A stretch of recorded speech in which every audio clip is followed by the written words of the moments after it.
a very tough ending to a very tough season.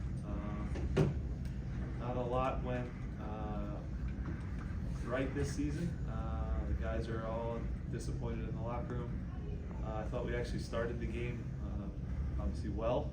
Quinn gets us a goal. We have a chance to get the second one with Mikel with the little 1v1 that he had. We don't score it. Obviously losing Danny, you know, it kind of went a little bit downhill from there. Conceding before half, obviously it went, I thought 30 seconds too long. Having said that, we had 3 or 4 chances to clear the ball, and we just didn't get it done. Come out in the second half and then obviously have an unfortunate error, and against a good team, you can't give teams goals. So again, difficult, tough year. We'll have to evaluate, look at things, find a way to improve and get ourselves back to where we should be. John? A lot of players go to the off season with uncertainty. Yeah. Phase. At the start of this year and going back to last off season, there was a very strong coordinated campaign by a lot of people to keep this team together for the year. And it returned the record that it did. If the front office says it has changed, there's no doubt about that. Every season has a lot of variables during the beginning, the middle, the end. You know, we had a season where we lost our starting goalkeeper. That was part of it. We lost some top players to other teams. We sold them. So again, you know, it was a hard year all around. I still think we brought a good group of players back. You know, I guess there could be something to be said for, you know, were those players maybe looking over their shoulder and pushed, you know, or were they maybe comfortable? I don't know. I can't really answer that, but we'll have to look back and analyze everything, break down what we did well this year, what we did very poorly, which is, I thought, defensively as a team, conceding too many goals, and you know, we'll have to. I would say retool. We're not going to rebuild the whole thing. I don't think we have to tear the whole thing down, but certainly there's going to be, you know, change. You know, at the end of every year, every MLS team, whether they have a good season, an average season, or a bad season, there's always new faces that come in and inject new life. We have to find a way to make good decisions. It's an important off season, and we have a lot of work to do because, as we talked about the other day, the trajectory of the league is. It's going up. I think the talent is going to continue to increase.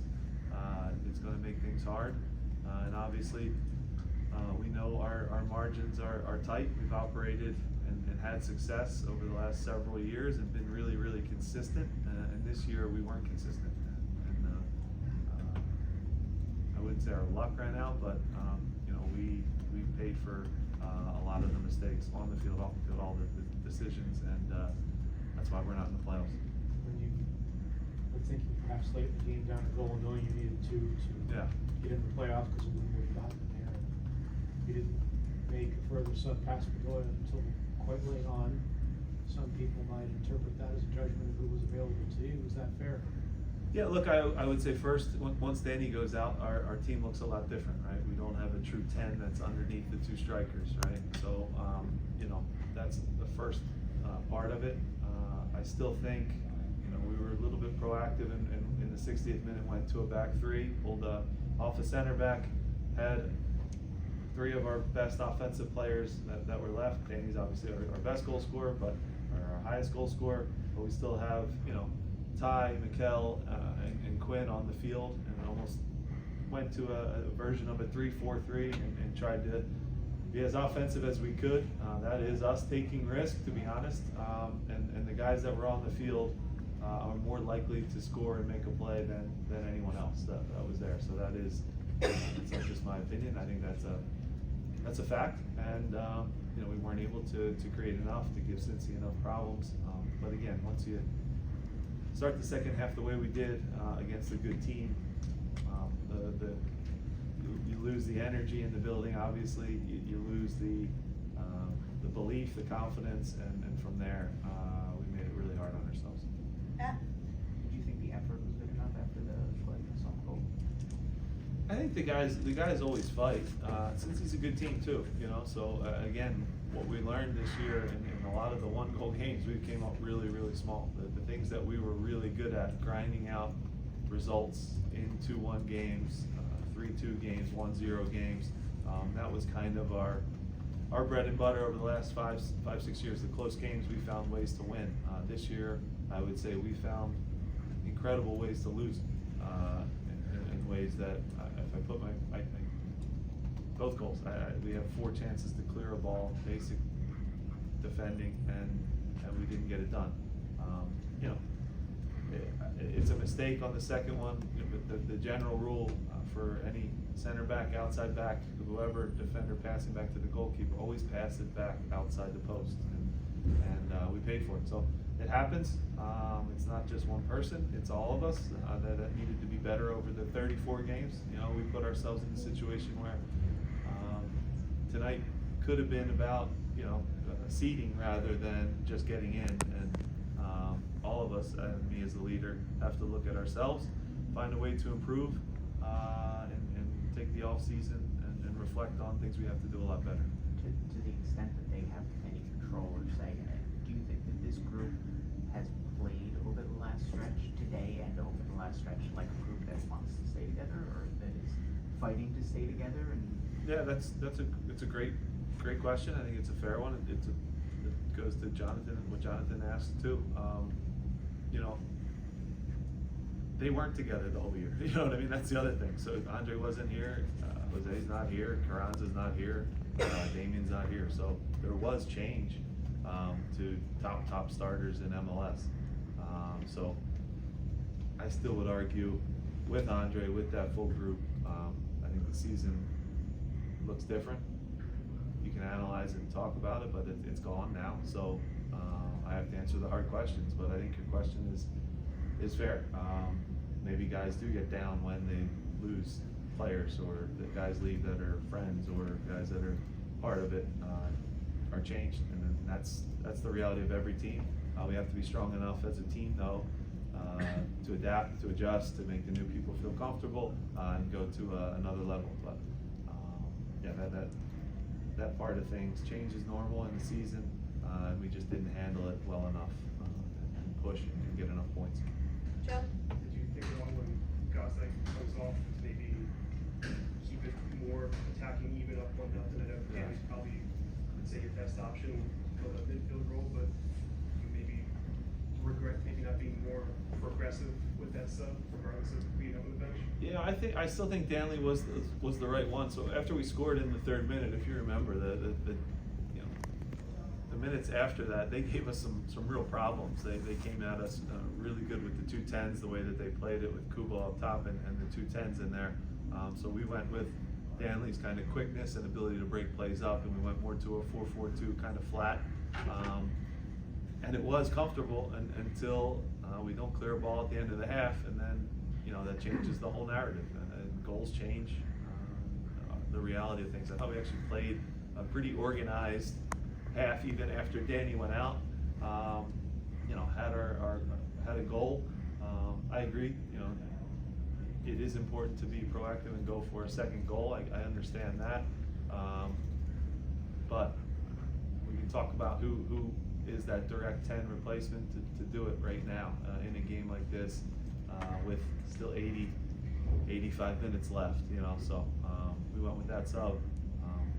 Danley did a good job. I thought he played a good game, but wasn't enough on the night. And then once you see Charlotte go ahead to 1-0 lead, Yeah. 2-0 lead, and the only, I guess, you can conservatively attack him with to fill that role with Raffaello. Yeah. Do you regret not bringing him on sooner and have Captain Sullivan? I know he's still young. There's still a lot for him to learn, but if he's your best attacking option potentially, why not throw him out there and see what he can do? Yeah, look, at that phase of the game, I think we still were aggressive and pulled the center back off. We're not a team that plays very well with 3 in the back. So, you know, at that point, we did throw enough numbers forward. 3-4-3, I mean, you could argue the personnel for sure, but that was us with our top 2 strikers on the field, Quinn, who's made plays for us all year, and I just would argue those guys make more plays than the options that we had. So, yeah, when we don't win though, there's always hindsight. You could flip a coin and say maybe somebody could have made a play for us, but we went with the guys that, you know, we relied on the most during the year. Was Sam's foot still bothering him about what he didn't? He hasn't, yeah, he didn't have a full week of training, wasn't able to even strike a ball with his right foot, so, you know, it just, the way the subs shook out tonight, we weren't able to get him in, and part of it was just being injured for basically the whole week. We're gonna go last three, we'll start with Jose, we'll go to David and then here. Jim, Danley was one of your biggest acquisitions this year. Yeah. Obviously, price and what he brings onto the game. What was sort of the thinking behind not starting him today? And obviously, you mentioning just now, in hindsight being 2020, the game that he gave you once he came in. What Yeah, was the thinking? he did a good job, but he was away with the national team, you know, had 2 90-minute games on his legs. Leon was in training with us for the 2 weeks, was really sharp. I thought had a good game again tonight, and is more familiar with Luciano Acosta, and that was kind of our thinking there. Knows what a Cincinnati game looks like, whereas Danley, getting him back, he's an incredible player, but only having 1 day to prepare, get him the information.